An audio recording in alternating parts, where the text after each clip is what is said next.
اسوہ حسینی رضی اللہ تعالیٰ عنہ شہید کربلا حصہ نمبر 8۔ حضرت حسین رضی اللہ تعالیٰ عنہ کا خواب۔ اس طرف حضرت حسین رضی اللہ تعالیٰ عنہ چلتے رہے اور نصر بنی مقاتل تک پہنچ گئے۔ یہاں پہنچ کر آپ کو ذرا غنودگی ہوئی تو انا للہ و انا الیہ راجعون کہتے ہوئے بیدار ہوئے۔ آپ کے صاحبزادے علی اکبر نے سنا تو گھبرا کر سامنے آئے اور پوچھا، ابا جان کیا بات ہے؟ آپ نے فرمایا کہ میں نے خواب میں دیکھا کہ کوئی گھوڑا سوار میرے پاس آیا اور اس نے کہا کہ کچھ لوگ چل رہے ہیں اور ان کی موتیں ان کے ساتھ چل رہی ہیں۔ اس سے میں سمجھا کہ یہ ہماری موت ہی کی خبر ہے۔ حضرت علی اکبر کا مومنانہ ثبات قدم۔ صاحبزادے نے عرض کیا، ابا جان کیا ہم حق پر نہیں؟ آپ نے فرمایا، قسم ہے اس ذات کی جس کی طرف سب بندگان خدا کا رجوع ہے کہ بلا شبہ ہم حق پر ہیں۔ صاحبزادے نے عرض کیا، پھر ہمیں کیا ڈر ہے جبکہ ہم حق پر مر رہے ہیں؟ حضرت حسین رضی اللہ تعالیٰ عنہ نے ان کو شاباش دی اور فرمایا کہ اللہ تعالیٰ تم کو جزائے خیر عطا فرمائے، تم نے اپنے باپ کو صحیح حق ادا کیا۔ اس کے بعد حضرت حسین رضی اللہ تعالیٰ عنہ پھر روانہ ہوئے۔ مقام نینوا تک پہنچے تو ایک سوار کوفہ کی طرف سے آتا ہوا نظر آیا۔ یہ سب اس کی انتظار میں اتر گئے۔ اس نے آ کر حر بن یزید کو سلام کیا۔ حضرت حسین رضی اللہ تعالیٰ عنہ کو سلام بھی نہ کیا اور حر کو ابن زیاد کا ایک خط پہنچایا جس میں لکھا تھا کہ جس وقت تمہیں میرا یہ خط ملے تو حسین رضی اللہ تعالیٰ عنہ پر میدان تنگ کر دو اور ان کو کھلے میدان کے سوا کسی پناہ کی جگہ میں نہ اترنے دو، اور ایسے میدان کی طرف لے جاؤ جہاں پانی نہ ہو، اور میں نے اپنے قاصد کو حکم دیا ہے کہ جب تک میرے اس حکم کی تعمیل نہ کرو گے تمہارے ساتھ رہے گا۔ یہ خط پڑھ کر حر نے اس کا مضمون حضرت حسین رضی اللہ تعالیٰ عنہ کو سنا دیا اور اپنی مجبوری ظاہر کی کہ اس وقت میرے سر پر جاسوس مسلط ہیں، میں کوئی مصلحت نہیں کر سکتا۔ اصحاب حسین رضی اللہ تعالیٰ عنہ کا ارادہ قتال اور حسین رضی اللہ تعالیٰ عنہ کا جواب کہ میں قتال میں پہل نہیں کروں گا۔ اس وقت حضرت حسین رضی اللہ تعالیٰ عنہ کے ساتھیوں میں سے زبیر ابن القین رضی اللہ تعالیٰ عنہ نے عرض کیا، آپ دیکھ رہے ہیں کہ ہر آنے والی گھڑی مشکلات میں اضافہ کر رہی ہے اور ہمارے لیے موجودہ لشکر سے قتال کرنا آسان ہے بنسبت اس کے کہ جو اس کے بعد آئے گا۔ حضرت حسین رضی اللہ تعالیٰ عنہ نے فرمایا کہ میں قتال میں پہل نہیں کرنا چاہتا۔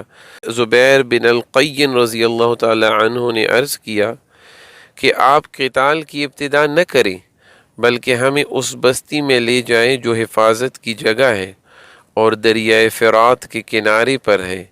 اس پر اگر یہ لوگ ہمیں وہاں جانے سے روکیں تو ہم قتال کریں۔ آپ نے پوچھا، یہ کون سی بستی ہے؟ کہا گیا کہ عقر ہے۔ آپ نے فرمایا کہ میں عقر سے خدا کی پناہ مانگتا ہوں۔ عقر کے لفظ معنی ہلاکت کے ہیں۔ عمر بن سعد 4000 کا مزید لشکر لے کر مقابلے پر پہنچ گیا۔ ابھی یہ حضرات اسی گفتگو میں تھے کہ ابن زیاد نے عمر بن سعد کو مجبور کر کے 4000 فوج کے ساتھ مقابلے کے لیے بھیج دیا۔ عمر بن سعد نے ہر چند چاہا کہ اس کو حضرت حسین رضی اللہ تعالی عنہ کے مقابلے کی مصیبت سے نجات مل جائے، مگر ابن زیاد نے کوئی بات نہ سنی اور ان کو مقابلے کے لیے بھیج دیا۔ عمر بن سعد یہاں پہنچا تو حضرت حسین رضی اللہ تعالیٰ عنہ سے کوفہ آنے کی وجہ پوچھی۔ آپ رضی اللہ تعالیٰ عنہ نے پورا قصہ بتلایا، اور یہ کہ میں اہل کوفہ کا بلایا ہوا آیا ہوں، اگر اب بھی ان کی رائے بدل گئی ہے تو میں واپس جانے کے لیے تیار ہوں۔ عمر بن سعد نے ابن زیاد کو اس مضمون کا خط لکھا کہ حسین رضی اللہ تعالی عنہ واپس جانے کے لیے تیار ہیں۔ حضرت حسین رضی اللہ عنہ کا پانی بند کر دینے کا حکم۔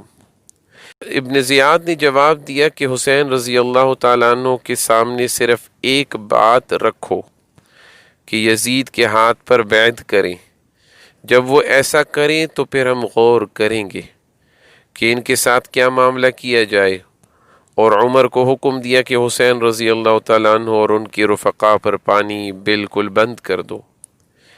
یہ واقعہ حضرت حسین رضی اللہ تعالیٰ عنہ کی شہادت سے 3 روز پہلے کا ہے۔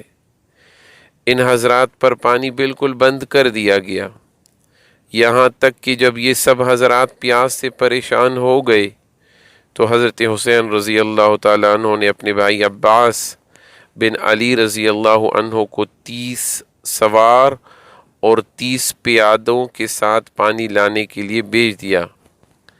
پانی لانے پر عمر بن سعد کی فوج سے مقابلہ بھی ہوا، مگر بالآخر 20 مشکیں پانی کی بھر لائے۔ حضرت حسین رضی اللہ عنہ اور عمر بن سعد کی ملاقات کا مکالمہ۔ اس کے بعد حضرت حسین رضی اللہ عنہ نے عمر بن سعد کے پاس پیغام بھیجا کہ آج رات کو ہماری ملاقات اپنے اپنے لشکر کے ساتھ ہو جانی چاہیے تاکہ ہم سب کے سامنے گفتگو کریں۔ عمر بن سعد اس پیغام کے مطابق رات کو ملی۔ حضرت حسین رضی اللہ تعالیٰ عنہ کا ارشاد کی 3 باتوں میں سے کوئی ایک اختیار کر لو۔ حضرت حسین رضی اللہ تعالیٰ عنہ نے فرمایا کہ ہمارے بارے میں آپ 3 صورتوں میں سے کوئی ایک اختیار کر لو۔ نمبر 1، میں جہاں سے آیا ہوں وہی واپس چلا جاؤں گا۔ نمبر 2، یا میں یزید کے پاس پہنچ جاؤں اور خود اس سے اپنا معاملہ طے کروں۔ نمبر 3، یا مجھے مسلمانوں کی کسی سرحد پر پہنچا دو، جو حال وہاں کے عام لوگوں کا ہوگا میں اسی میں بسر کروں گا۔ بعض لوگوں نے آخری 2 صورتوں کا انکار کیا کہ حضرت حسین رضی اللہ تعالیٰ عنہ نے یہ 2 صورتیں پیش نہیں فرمائیں۔ عمر بن سعد نے حضرت حسین رضی اللہ تعالیٰ عنہ کی یہ تقریر سن کر پھر ابن زیاد کو خط لکھا کہ اللہ تعالیٰ نے جنگ کی آگ بجھا دی ہے اور مسلمانوں کا کلمہ متفق کر دیا۔ مجھے حضرت حسین رضی اللہ تعالیٰ عنہ نے 3 صورتوں کا اختیار دیا ہے، اور ظاہر ہے ان میں آپ کا مقصد پورا ہوتا ہے اور امت کی اس میں صلاح و فلاح ہے۔ ابن زیاد کا ان شرطوں کو قبول کرنا اور شمر کی مخالفت۔ ابن زیاد بھی عمر بن سعد کے اس خط سے متاثر ہوا اور کہا کہ یہ خط ایک ایسے شخص کا ہے جو امیر کی اطاعت بھی چاہتا ہے اور اپنے قوم کی عافیت کا بھی خواہش مند ہے، ہم نے اس کو قبول کر لیا۔ شمر ذی جوشن نے کہا کہ کیا آپ حسین رضی اللہ تعالیٰ عنہ کو مہلت دینا چاہتے ہیں کہ قوت حاصل کر کے پھر تمہارے مقابلے پر آئے؟ وہ اگر آج تمہارے ہاتھ سے نکل گئے تو پھر کبھی تم ان پر قابو نہ پا سکو گے۔ مجھے اس میں عمر بن سعد کی سازش معلوم ہوتی ہے، کیونکہ میں نے سنا ہے کہ وہ راتوں کو آپس میں باتیں کرتے ہیں۔ ہاں، آپ حسین رضی اللہ تعالیٰ عنہ کو اس پر مجبور کریں کہ وہ آپ کے پاس آ جائیں، پھر آپ چاہیں سزا دیں چاہیں معاف کریں۔ ابن زیاد نے شمر کی رائے قبول کر کے عمر بن سعد کو اسی مضمون کا خط لکھا اور خود شمر ذی جوشن ہی کے ہاتھ عمر بن سعد کے پاس بھیجا اور یہ ہدایت کر دی کہ اگر عمر بن سعد اس حکم کی تعمیل فوراً نہ کریں تو اس کو قتل کر دیا جائے اور اس کی جگہ تم خود لشکر کے امیر ہو۔ ابن زیاد کا خط عمر بن سعد کے نام۔ اما بعد، میں نے تمہیں اس لیے نہیں بھیجا کہ تم جنگ سے بچو یا ان کو مہلت دو یا ان کی سفارش کرو۔ اگر حسین رضی اللہ تعالیٰ عنہ اور ان کے ساتھی میرے حکم پر صلح کرنا اور میرے پاس آنا چاہتے ہیں تو ان کو صحیح سالم یہاں پہنچا دو، ورنہ ان سے جنگ کرو یہاں تک کہ ان کو قتل کرو، مثلا کرو، کیونکہ وہ اس کے مستحق ہیں، اور پھر قتل کے بعد ان کو گھوڑوں کی ٹاپوں میں روند ڈالو۔ اگر تم نے ہمارے اس حکم کی تعمیل کی تو تم کو ایک فرمان بردار کی طرح انعام ملے گا، اور اگر اس کی تعمیل نہیں کرتے تو ہمارے لشکر کو فوراً چھوڑ دو اور چارج شمر کے سپرد کر دو۔ والسلام۔ شمر یہ حکم اور یہ خط لے کر روانہ ہونے لگا تو اس کو خیال آیا کہ حضرت حسین رضی اللہ تعالیٰ عنہ کے ساتھیوں میں اس کے پھپھی زاد بھائی عباس، جعفر، عثمان بھی ہیں۔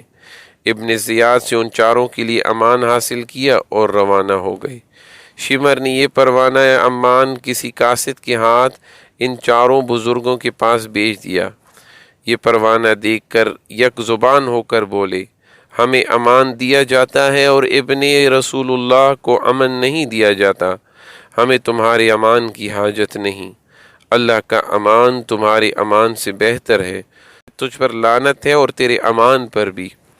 شمر یہ خط لے کر جب عمر بن سعد کے پاس پہنچا تو سمجھ گیا کہ شمر کے مشورے سے یہ صورت عمل میں آئی ہے کہ میرا مشورہ رد کر دیا گیا۔ اس کو کہا کہ تم نے بڑا ظلم کیا کہ مسلمانوں کا کلمہ متفق ہو رہا تھا، اس کو ختم کر کے قتل و قتال کا بازار گرم کر دیا۔